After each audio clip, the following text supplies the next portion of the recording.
verdaderos, verdadera comida y verdadero memorial, enmarcado precisamente con el sacramento que lo vincula en la historia, que es el sacramento del orden sacerdotal. Y habíamos comentado que hacia el final esto está en el marco del amor. Hoy quiero hablar del misterio pascual, que de hecho ya lo mencioné. Quiero aplicarlo en el segundo día del Triduo Santo, que sería el Viernes Santo. Yo les había comentado a ustedes que el misterio pascual no lo debemos entender solamente como pasión, muerte y resurrección. No, aunque se le llama Triduo Santo. De hecho, se le llama misterio pascual.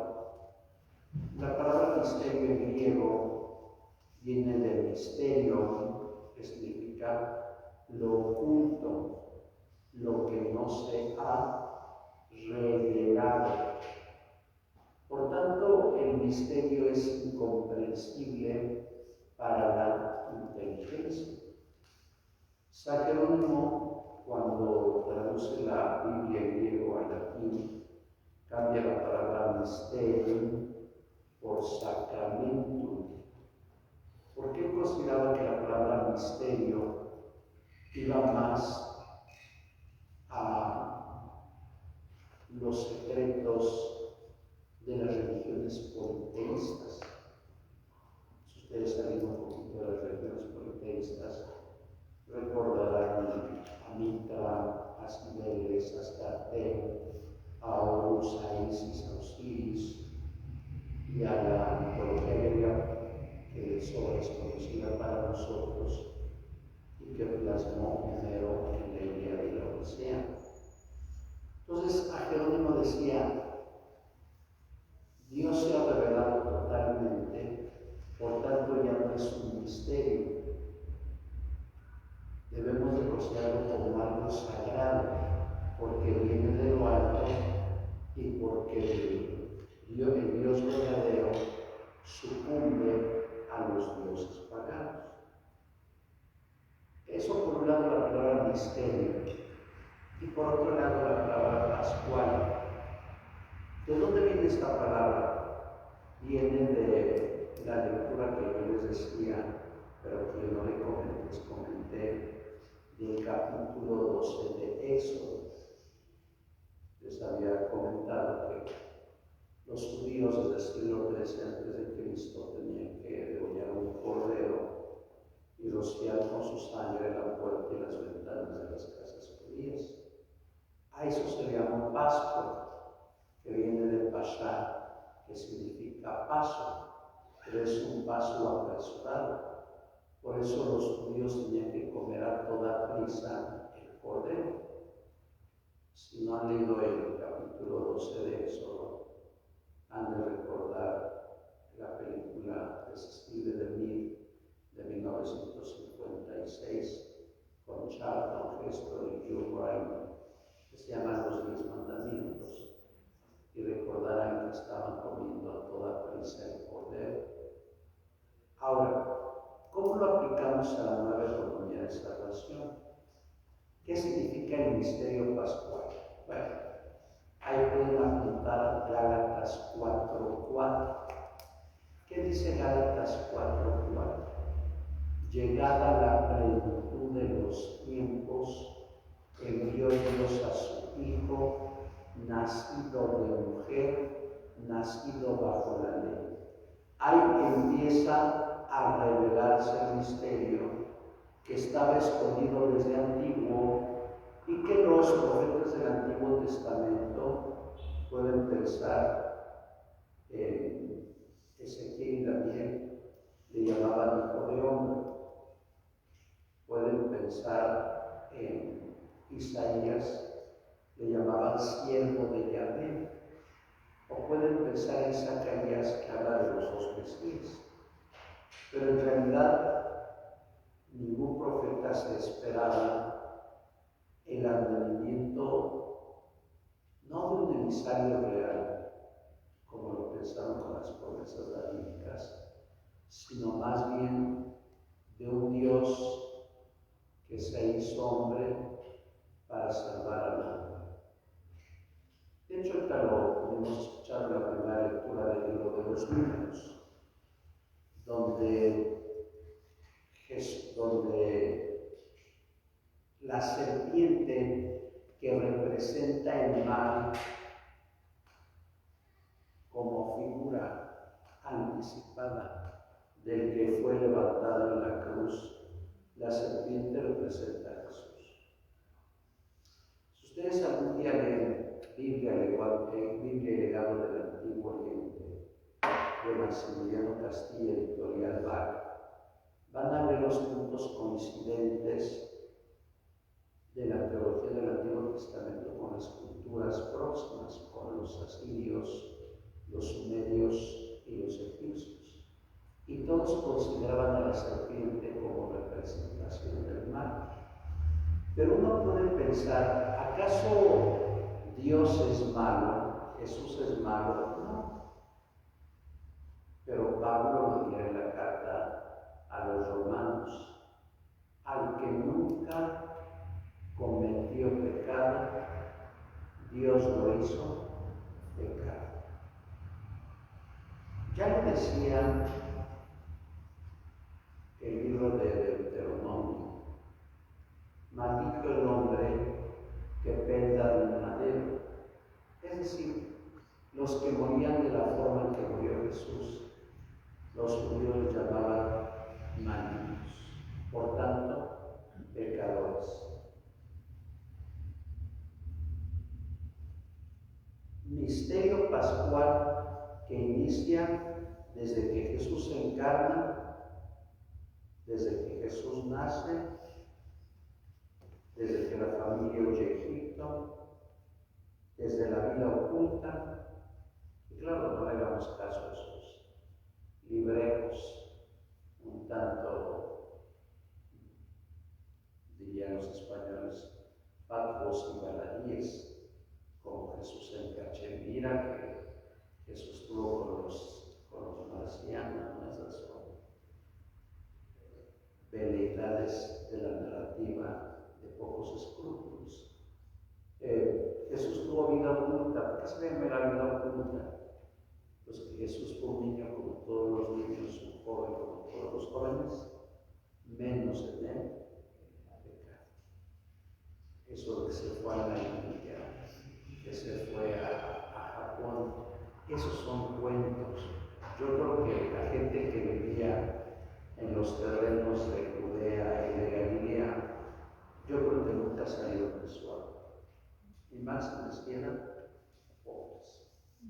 Yo les puedo asegurar que si vamos a Zacapuaxtla o a Tuzamapán o a Cuetzalan o a Zacatlán, si vamos a los pueblitos, habrá gente que nunca ha salido de sus pueblos. Imagínense hace 2000 años. Bueno, pero siempre habrá gente tonta y baladí que hablen mal de Jesús. Bueno, su vida pública, su pasión, muerte y resurrección, todo eso se le llama misterio pascual, porque es el misterio que se abre en el seno de María y que concluye en la resurrección. Es el paso de lo divino en la tierra. Por eso se le llama a todo el conjunto misterio pascual. Y por eso yo les comentaba el día de ayer que leyeran el 102 de la Sacrosantum Concilium y el 242 del Catecismo de la Iglesia Católica, porque ahí precisamente nos habla de lo que significa el año litúrgico. Y recordemos lo que decía ayer: en el año litúrgico se celebra todo el misterio pascual de Jesús. Adviento, encarnación, nacimiento, Navidad, Epifanía, vida pública, tiempo ordinario, pasión, cuaresma, muerte y resurrección, triunfo pascual, y Pascua, resurrección. es la vivencia mistagógica, y ayer ya hablé como 20 minutos sobre el exopera operato y exopera operantes, de cómo deberíamos estar en la Eucaristía. Hoy quiero hablar sobre lo que sería la pasión de nuestro Señor Jesucristo. El próximo domingo, como estamos ya en el ciclo A, vamos a escuchar la pasión de Mateo, capítulo 26 y capítulo 27 de Mateo. Y de este viernes en 8 vamos a escuchar la pasión de Juan. Invariablemente cada viernes vamos a escuchar la pasión de Juan, que abarca el capítulo 18 y el capítulo 19. Hago un comentario cultural a quienes les guste la música barroca, porque Bach es barroco, si mal no recuerdo. Bach hizo una cantata que se llama La Pasión según San Mateo. Claro, la gente que no le gusta la música barroca se duerme, tarda esto 3 horas y media. Bueno, pues algún día la pueden ver en YouTube. Busquen Bach, Juan Sebastián Bach, Pasión según San Mateo. Es hermoso. Bueno, yo quiero incluir las dos pasiones, la de Mateo y la de Juan, ciertamente con algunas diferencias no sustanciales. Mateo presenta dos juicios, tal y cual el juicio religioso y el juicio civil. Recordemos que la cultura judía sí podía apedrear, lapidar, sin consentimiento de la autoridad civil, solo en caso de adulterio. Por eso les comentaba ayer el caso de la adúltera, que el Decálogo, capítulo 20, versículo 14 de Éxodo, dice que una mujer sorprendida en adulterio hay que lapidarla hasta matarla. Pero después, en la segunda ley del Deuteronomio, capítulo 22, versículo 22, nos dice que si encuentran a los dos hay que lapidarlos, hasta matarlos. Claro, ya no menciono la lapidación si encuentran a dos mujeres o si encuentran a dos hombres, también hay que lapidarlos. Bueno, ahí no se necesitaba la autoridad, el permiso de la autoridad civil. Pero sí se necesitaba el permiso de la autoridad civil cuando había otro tipo de casos especiales. ¿Cuál fue? Bueno, ahí les recomendaría 2 libros que deben de leer antes de morir, de los libros que hay que leer antes de morir. El primer libro es El juicio de Jesús, de Joaquín Jeremías.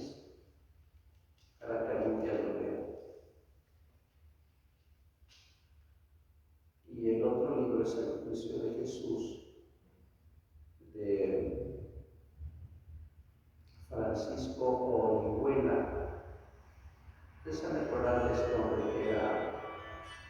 que era constitucionalista, siempre hablaba con Jacobo. Yo creo que murió de cáncer porque fumaba muchos tabacos. Era un hombre muy intelectual y muy sencillo. Yo lo conocí hace muchos años con el maestro excelso don Manuel de la Peña, un hombre sencillo también. Yo creo que del año 1970 para acá, creo que lo veo más culto. Ahora es difícil encontrar hombres y mujeres cultos. Es difícil. Bueno, pero vuelvo al punto. Ambos hablan de los dos juicios, tanto el juicio religioso como el juicio civil. Me concretaré enfocaré en ambos y diré algunas pertinentes aclaraciones.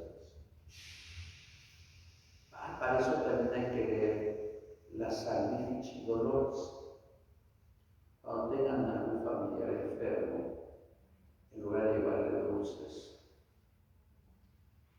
o un ramo de flores, luego las flores las dan a los enfermos, de paso.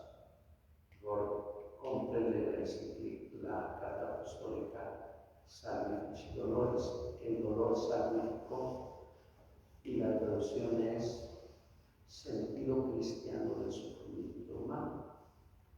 Precisamente en el número 1 nos dice el Papa que hay dos tipos de sufrimientos. Primero, el sufrimiento moral, y segundo, el sufrimiento físico. Jesús padeció por los dos sufrimientos, y para eso nos remitimos a ambos evangelios, el de Mateo y el de Juan. ¿Cuál fue su primer sentimiento moral de Jesús? Antes de que lo enjuiciaran religiosa y civilmente. ¿Cuál fue su primer sentimiento moral? Que es cuando duele el alma. ¿Qué fue lo primero que padeció Jesús? El abandono de sus amigos.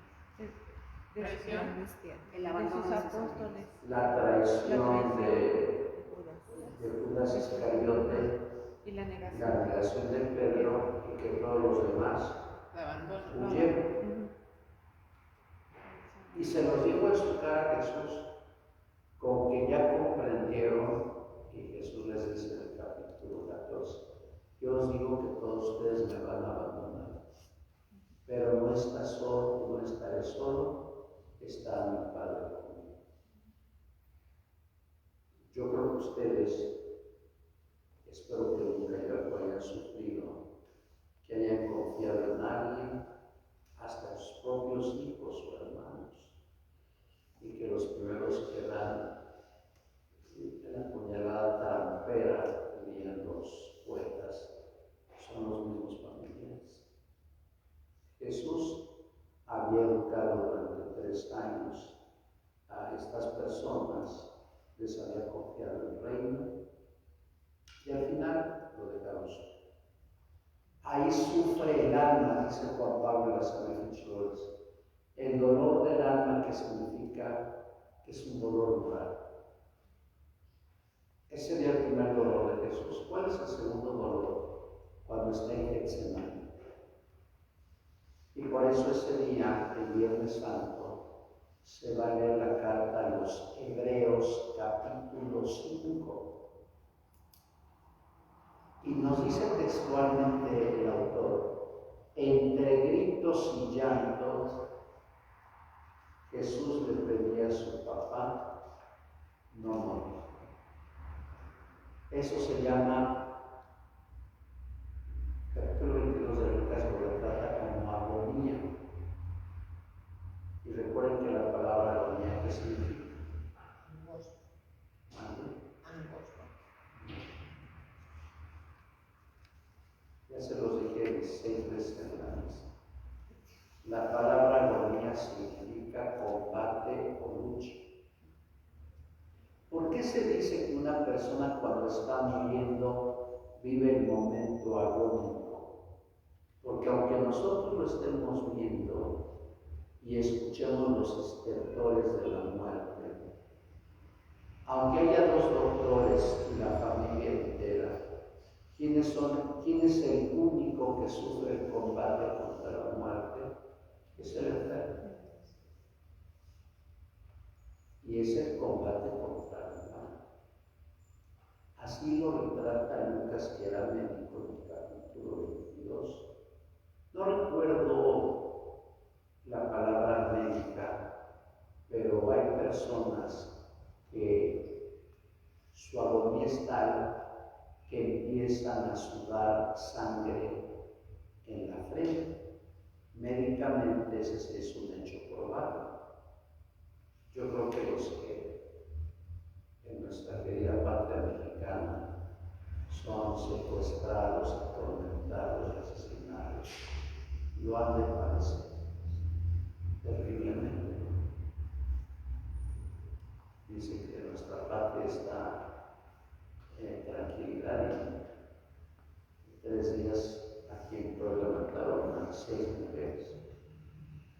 Una catequista, una enfermera, una ama de casa, una mamá y sus 2 hijas. Y claro, siempre el cuento de las autoridades. Se armó una carpeta de investigación y se darán hasta las últimas consecuencias. Luego se archiva el caso cuando llega otro, se archiva el caso cuando llega otro. Y como hoy hay puro recorte, pues no hay ni ministerial. A mí me robaron las llantas y los rines de mi camioneta hace 32, 34 días, pero van a ir los ministeriales. Y miren, a esta hora no han llegado los ministeriales. Si no se preocupan de los muertos, menos. Vivimos una cultura woke. Ayer que estaba comiendo con mi Santo Padre, pongo una nota que un conductor mató de muerte a un perro. Y mi papá decía, los tantos que asesinan al pie que se preocupan de un perro. Perdón si alguno tiene perros, perdón. Pero a mí me angustia más un ser humano. Pero hoy les hemos dado rienda suelta a los perros y a los perros. Con el perdón, sé que algunos les tienen perritos en su casa, pues ya ni con. Bueno, pero vuelvo al punto inicial. Jesús sufre con sus apóstoles. Jesús sufre el quebranto de su alma. Yo creo que en esa lucha, ustedes supongo lo vieron en la película La Pasión de Mel Gibson, donde retrata al demonio con Jesús, donde el demonio quiere convencer a Jesús de que no muera por la humanidad. ¿Cuál va a ser nuestra última lucha? Y se los paso al costo. Que tú y yo entremos en la desesperación antes de morir. Que Jesús nos diga, Dios no existe. Que el demonio nos atormente y nos diga, mira cuánto estás sufriendo. No que Jesús te quería. Mira de qué te sirvió la mesa. Dios no te escucha. Y para eso tenemos que estar preparados. Porque será nuestro último combate. Y solamente los que tengan una fe total en Dios lo van a soportar. O lo vamos a soportar. No sabemos con qué género de muerte vamos a glorificar a Dios. Pasado ese momento agónico, donde dice la lectura del Viernes Santo, Hebreos capítulo 5, que Jesús está llorando y que Jesús le está gritando a su papá, no quiero morir. Pero recuerden las palabras de Jesús, Padre mío, si es posible, aparta de mí este sufrimiento, pero que no se haga lo que yo quiera, sino que se haga lo que tú quieres. Bueno, viene la traición del horrible Judas. Bueno, si así hay nueras y yernos y cuñados, imagínense, Judas pues era su amigo, ¿no? Pero a veces algunas nueras dan beso de Judas a la suegra. Hola, querida suegra, ¿cómo estás? Y le dan un beso. O lo mismo suegras a las nueras. Hola, amada nuera. ¿Y cuál es la respuesta de Jesús? Con un beso entregas al Maestro. Por eso yo les comentaba el domingo antepasado un libro que deben de leer en la narrativa rusa, que por cierto era un autor favorito del Papa Francisco, y me refiero a Fedor Dostoyevsky. El libro se llama Los Hermanos Karamazov,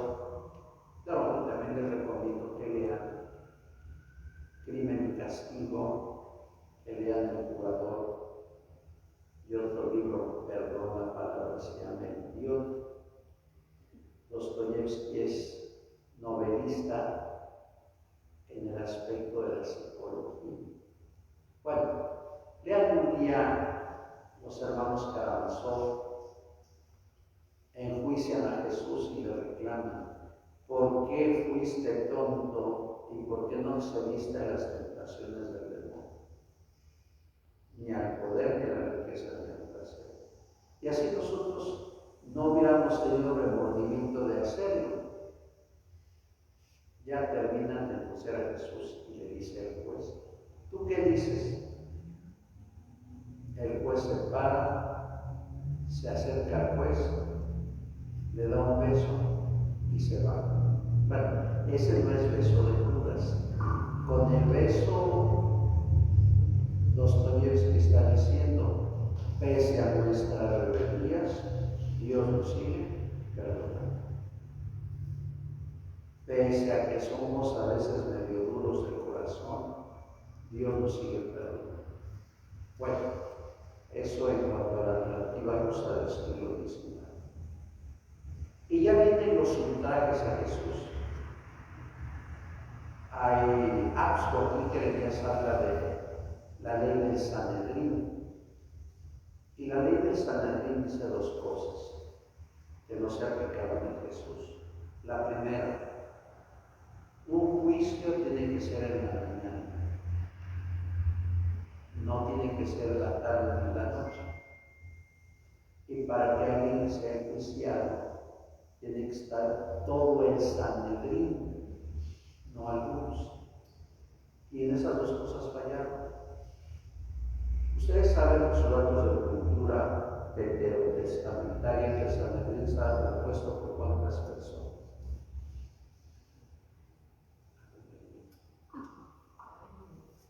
Hace unos santos de mi maestro de historia se cuenta, y cuando es cuando le contestamos a Moisés Oropesa, un gran latinista, por 70 ancianos, recordando los 70 ancianos que había buscado Moisés y Aarón para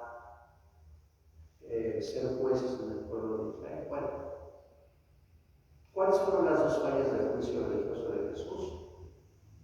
Si Jesús cena con sus amigos aproximadamente a las 6, 7 de la noche del jueves 6 de abril, y después del cenáculo se va al huerto de los olivos y de ahí lo besa Judas, calculan los historiadores que a Jesús se lo habrán llevado al Sanedrín como a las 9 de la noche, 9:30. Por tanto, el juicio de Jesús fue totalmente injusto porque el Sanedrín falló a su ley. Lo enjuiciaron en la noche y no todos estaban. Eso eran las primeras dos fallas. Y ahora les presento la tercera falla. Presentaron testigos falsos, como hoy siguen haciendo algunos abogados en los ministerios públicos y en los juzgados. Bueno, es el pan nuestro de cada día. Uno decía que alguien iba a derribar el templo en 3 días, otro en 6 días. ¿Por qué ayer mataron a los ancianos en el ejemplo de la casa de Susana? Porque decía la ley del Sanedrín que si 2 testigos se contradecían, al presunto delincuente lo tenían que liberar y a estos sujetos los tenían que matar por falso testimonio. Ese fue la tercera incongruencia en el juicio religioso de Jesús. El juicio no fue en la mañana, no estuvo todo el Sanedrín, y aunque los 2 testigos se contradijeron, Caifás, cuando Jesús dijo: y verán al Hijo del Hombre junto al Padre, ¿qué hace Caifás? Era una actitud veterotestamentaria, rasgaba sus vestiduras porque han blasfemado. La ley del Sanedrín nos dice que cuando alguien el sumo sacerdote rasgaba sus vestiduras, el presunto delincuente, ya no era presunto, sino era culpable, y perdía toda su dignidad. Lo podían golpear, lo podían dar de palos, le podían escupir, le podían decir los pies.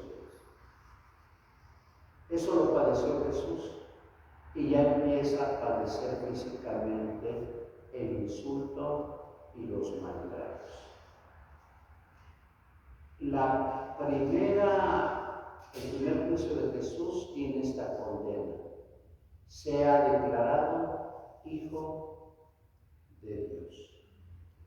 Bueno, ¿cuál es la tercera incongruencia del juicio de Jesús? Yo creo que el juicio habrá acabado a las 11, 12 de la noche. Lo habrán tenido en la cárcel del Sanedrín unas 3 horas o 4. Y recuerden ustedes que los judíos en aquel tiempo, no sé si ahora, eran revoltosos. ¿Por qué? Porque los procuradores no vivían en Jerusalén, vivían en Cesarea de Filipo. Pero en las 3 grandes fiestas, Pascua, campamentos y Yom Kippur, como eran revoltosos, tenía que venir el procurador con la guardia para poner orden. Yo creo que habrá molestado a Poncio Pilato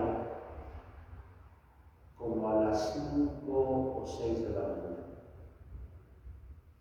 porque le surgía matar a Jesús, porque cuando iba a concluir ese día, iba a ser ya la Pascua. Y también les comentaba ayer, ven que Mateo, Marcos y Lucas fechan la cena de Jesús en Pascua, pero eso es improbable, porque un buen judío no hubiera estado con un preso, no hubiera ido a ver a un extranjero que era Poncio Pilato, y no hubiera ido de espectador viendo como alguien muere. Eso sí lo pudiera haber hecho un día antes. Por tanto, la temática histórica para seguir este relato se tiene que dar un día antes de la Pascua. Jesús cenó un día antes de la Pascua, como a las 7 de la noche del día jueves. Y Jesús murió el viernes a las 3 de la tarde, 4 horas antes de que fuera el inicio de la Pascua. Bueno, van a ver a Poncio Pilato. Lean ese libro que se lo recomiendo, Jerusalén en tiempos de Jesús, de Joaquín Jeremías. Es un libro que deben de tener en su cabecera, porque si no lo leen no van a entender el Nuevo Testamento. Hay pobre de Lutero decía que cualquiera podría interpretar la escritura, pero Lutero estaba muy equivocado. Bueno, ¿qué dice Joaquín Jeremías? Que Poncio Pilato gobernó Judea del año 26 al año 36.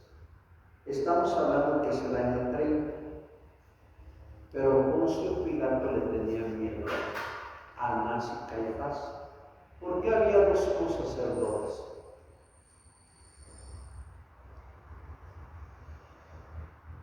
Que diría mi maestro, el padre Rogelio. Había 2 sumos sacerdotes por si uno se enfermaba. ¿Y por qué había 2 sumos sacerdotes? A imitación de Moisés y Aarón. Por eso había 2 sumos sacerdotes. Claro, se pasaban la bolita porque generalmente eran familiares. En este caso, Anás y Caifás, uno era suegro y el otro era yerno. Bueno, llegan a Anás y Caifás.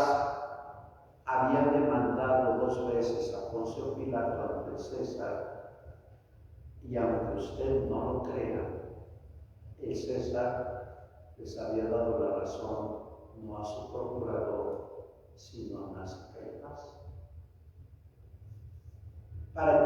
yo entendamos ¿cómo llamarle? El miedo de Poncio Pilato es por estos dos antecedentes. Anás y Caifás le habían ganado los juicios a Poncio Pilato ante Tiberio. Poncio Pilato le tenía miedo a las Caifás. Es como ahora, ¿no? ¿Quieres aprobar la reforma judicial? Si no te sacamos al SAT, pues tienes que dar tu voto, porque si no van a sacar mis trapitos al sol. Tristemente hoy te aplican el SAT, o si tienes pecados visibles, te dicen tú estás acusado de violación y hemos guardado tu carpeta. Si no das tu voto como ministro de la Corte, te juzgamos.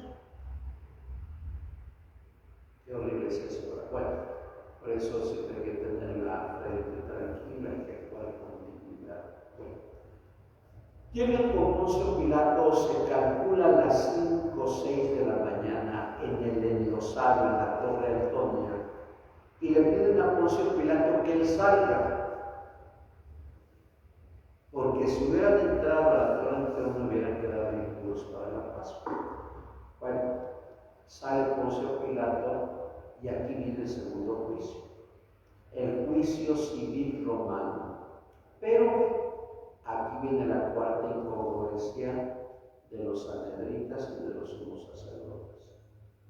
Les había dicho que las tres primeras incongruencias es que el juicio no había sido en la mañana, no había estado todo el Sanedrín y los supuestos testigos se contradecían. ¿Cuál es la cuarta incongruencia? Les había dicho de qué habían acusado a Jesús los sumos sacerdotes.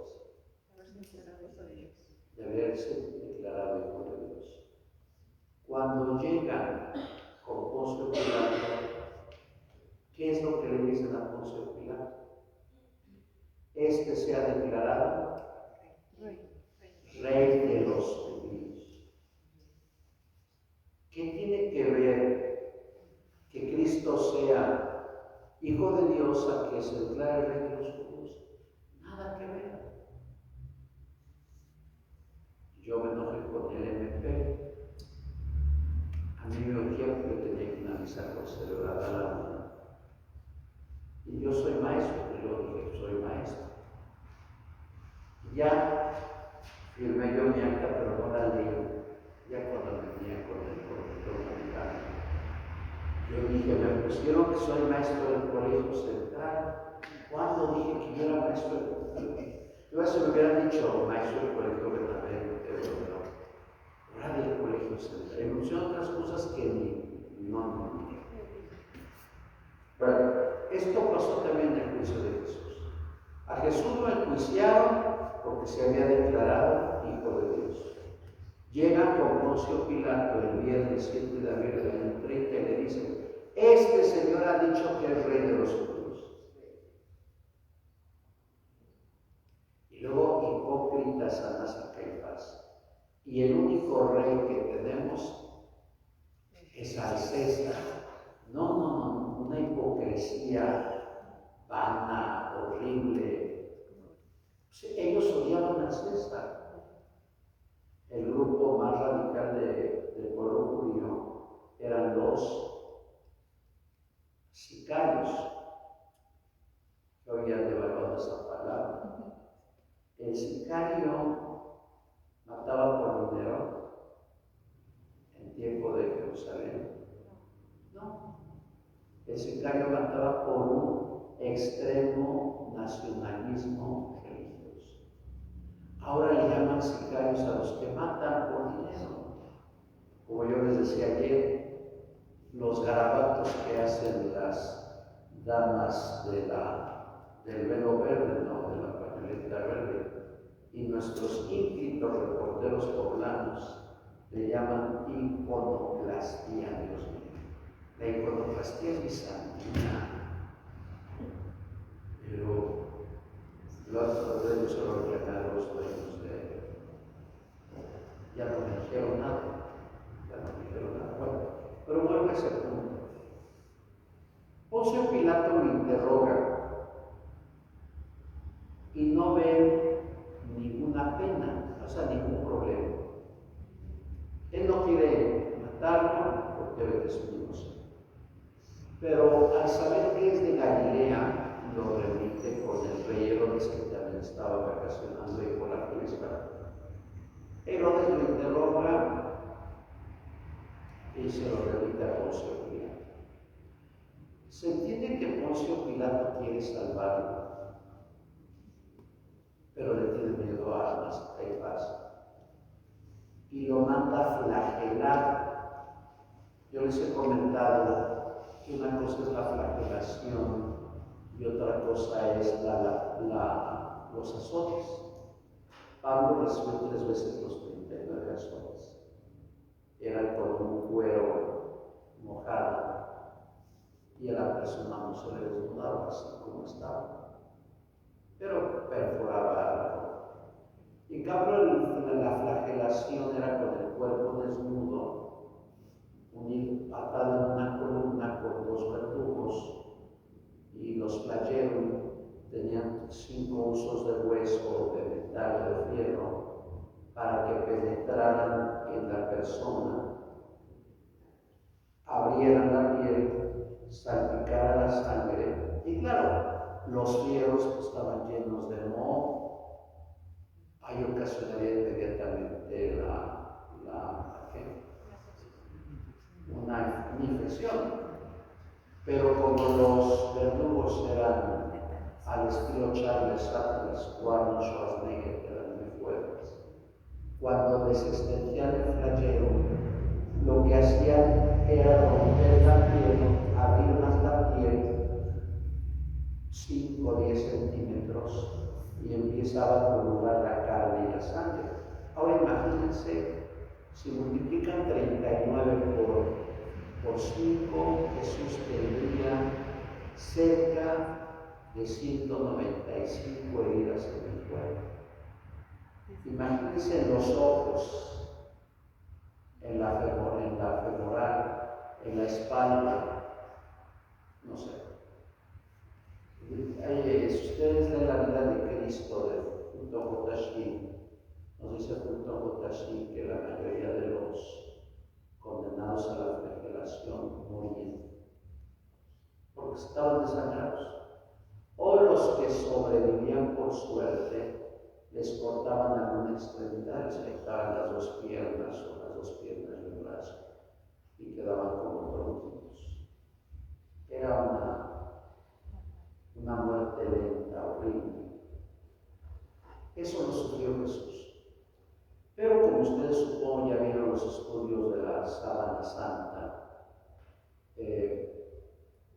nos dicen que el manto de Turín, es decir, lo primero porque les ponían monedas del emperador y son las de Tiberio, que cuando murió Jesús. Pero nos dicen que en la cabeza de este hombre no hay espinos y no hay clavos enterrados. Todo lo que han reconstruido los historiadores es que a Jesús le pusieron un casco y le clavaron clavos en la cabeza, que tuvieron que abrir la cabeza. O sea, no me imagino el dolor de Jesús. Después se entiende que le quitaron esto y para exhibirlo como rey de los judíos le pusieron una capa color púrpura, que es la única que utilizaba el César, y le pusieron una corona de laurel, que es la que utiliza el César. Cuando Poncio Pilato lo ve, yo creo que lo encontró tan mal que dice esta expresión: eche hombre, he ahí al hombre. Pero si nosotros leemos la lectura del Viernes Santo, el 4.º cántico del siervo de Yahvé, tal parece que Isaías está describiendo a Jesús en la flagelación y en la cruz. Porque recuerden lo que dice: Él soportó nuestros sufrimientos y llevó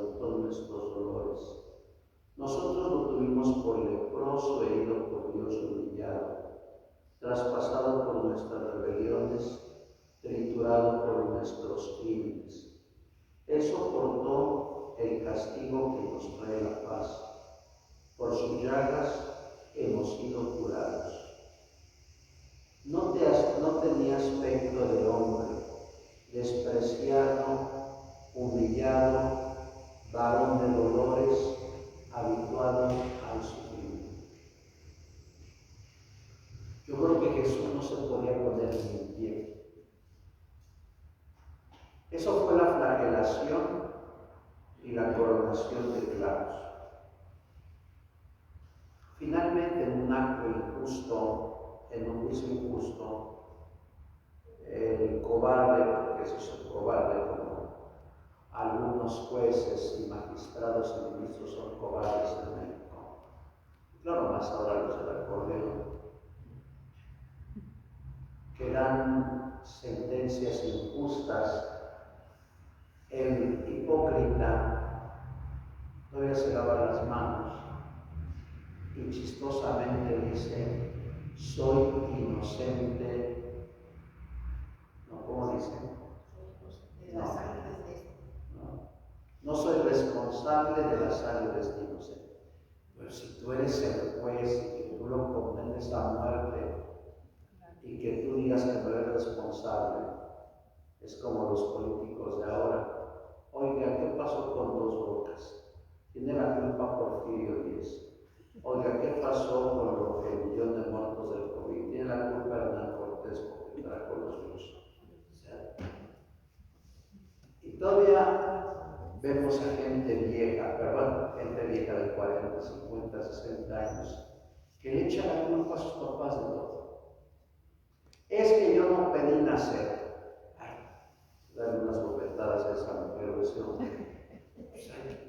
¿Cómo yo no pedí nacer? Pues ya naciste, ya has vivido 50, 60 años, ¿y qué has hecho con tu vida? Un total desbarajuste. Y que tú a tu edad le eches la culpa a mamá y a papá o a tus hermanos o como que. Bueno, vuelvo al manto de Turín. Ustedes algunos han estado en Jerusalén, han estado solo 2 meses. Claro, ya no regresarían. Yo hice el viacrucis de la Torre Antonia a la Basílica del Santo Sepulcro en 25 minutos, y eso me fui lentamente. ¿Por qué Jesús tardó 3 horas? Si lo que urgía a los sanedritas es ya matarlo, que iba a ser la Pascua. Salió a las 9, hora tercia, y llegó al lugar de la calavera a la hora 6. ¿Qué dice el manto de Turín? Que las rodillas de este hombre estaban deshechas. Con la sangre que le había brotado en la cabeza, con la sangre que le había brotado en todo el cuerpo. Yo creo que Jesús, con el travesaño de 80 kilos, yo creo que Jesús ya no fue caminando. Yo creo que Jesús fue arrastrándose de las rodillas. Y yo puedo imaginar que alguien lo iba arrastrando del travesaño. Y ven que las calles de Jerusalén son accidentadas, horribles. Todavía permanecen así. Y por eso las rodillas de aquel hombre de manto de Turín están totalmente deshechas. Más aparte, si el flagelo tocó las rodillas, yo creo que la exactitud de Gibson en La Pasión, o la exactitud del que hizo el Señor de las Maravillas, todo ensangrentado, pues fue la verdad. Por eso, hermanos, el día que estemos en la cama muriéndonos y que tengamos en el hospital aquí un aparato, otro aparato, por favor, nunca neguemos a Dios. Porque lo que nosotros vayamos a sufrir, no lo podemos comparar con nada de lo que sufrió Jesús. Con nada. Por eso Jesús puede comprender a los presos, Jesús puede comprender a los que van matando lentamente, Jesús no es ajeno a nosotros. Luego la gente que no tiene fe le reclama a Jesús y le dice: es que tú no me escuchaste, es que tú no me haces caso. No. Y como yo comentaba ayer, si no vivimos la misa desde el inicio y todavía le reclamamos a Dios, ¿qué culpa tiene Dios? Llega al lugar de la calavera, le despoja de sus vestiduras totalmente. Si los artistas, escultores y pintores le han puesto el paño en medio, eso es por respeto, pero los ajusticiados al muerte se les quitaba toda la ropa. Y todavía lo que sufrió aquí Jesús en manos y pies, padeciendo por nosotros. Por eso les comentaba el día de ayer de Juan capítulo 13, versículo 1, que decía: habiendo amado a los suyos, porque Jesús amó a la humanidad toda la vida, los amó hasta el extremo. ¿Cuál fue ese extremo? La muerte. Y como les comentaba leyendo el libro de Miren Misterio de Jesús de Nazaret de Martínez Descalzo, y el segundo tomo de Benedicto XVI, ¿por qué Cristo tuvo que morir en la cruz? Por una sencilla razón: porque no había otra forma, culturalmente hablando, de perdonar los pecados más que a través de la muerte de una víctima. Y por eso Cristo murió de esa forma, porque nos ama. Finalmente podríamos terminar este relato de la pasión considerando el diálogo con el maestro Nicodemo, el capítulo 3 de Juan, versículo 18. ¿Qué le dice Jesús a Nicodemo? Porque tanto amó Dios al mundo que le entregó a su Hijo. Entonces podríamos decir, utilizando las causales de Aristóteles, que la causa eficiente, formal, próxima y remota de la muerte del Señor es precisamente el amor. Entonces yo espero que nosotros no pensemos cuando estamos enfermos que Dios nos desatiende. No, esas son las trampas del tentador. Y como yo le he dicho en la confesión en la misa, todos los que estamos aquí nos vamos a morir. Hoy, mañana, pasado. Nos vamos pasando la estafeta de la muerte. Nadie se va a escapar de la muerte.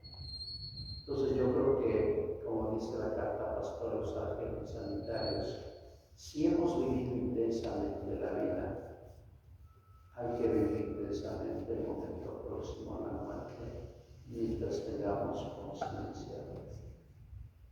Esto es lo que sufrió Cristo por nosotros, y esto es parte del misterio pascual. Nos dirá Juan que Nicodemo y José de Arimatea embalsamaron el cuerpo, lo prepararon, porque las mujeres que iban a embalsamar el cuerpo a los 3 días también es un despropósito de los no. Llevaban ungüentos para preparar el cuerpo. ¿Cómo lo iban a preparar 3 días después? Si tristemente ustedes saben que el cuerpo del ser humano a las pocas horas se empieza a descomponer.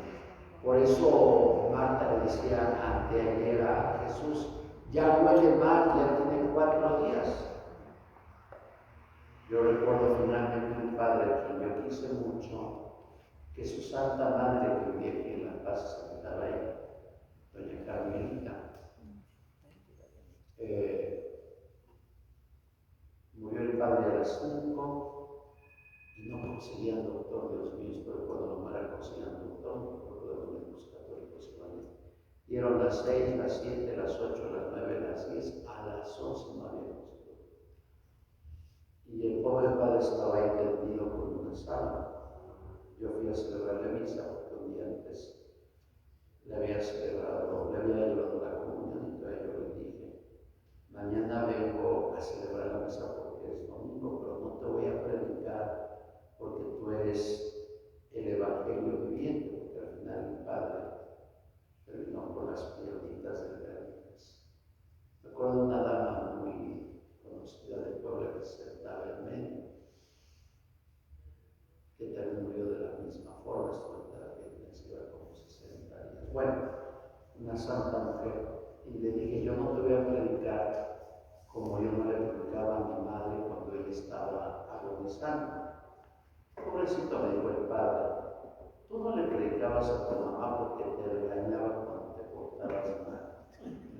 y a mí no me quieres predicar porque también te regañé cuando te portaste mal. Y empezó a llorar. Pues yo no pude predicar y luego me dice su hermana, no puedes ver el cuerpo, no, ya estaba morado y él era blanco. Entonces hay que prepararnos. Creo que el sufrimiento de Jesús nos tiene que ayudar a nuestro propio sufrimiento. Y la muerte de Jesús nos tiene que ayudar a nuestra propia muerte. Porque imagínense, yo creo que el sufrimiento que padecemos, algunos, sí puede ser de días, de semanas, de meses, de años. Pero imagínense el cerrar los ojos para esta vida